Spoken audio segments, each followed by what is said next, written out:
Il va faire une chaleur caniculaire dans le sud jusqu'à mardi. 9 départements ont été placés en vigilance orange par Météo France. Et des pics de température pourraient frôler les 40 degrés dans le sud-ouest dimanche et lundi, notamment dans la région de Montauban. Coup de filet policier dans les Bouches-du-Rhône. Des interpellations ont eu lieu depuis vendredi dans le cadre de l'enquête sur la tentative de hold-up d'une société de transport de fonds le 9 août dernier à Gémenos.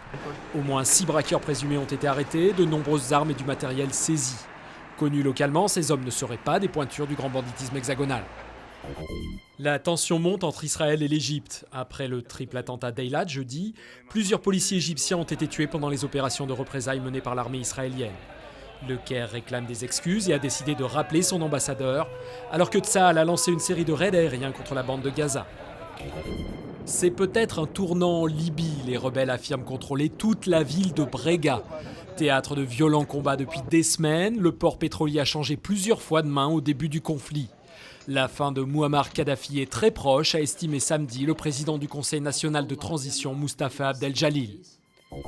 Il souffle comme un vent de fraîcheur sur le surf. Le Lacano Pro, épreuve de Coupe du Monde disputée en France, s'achève dimanche en Gironde.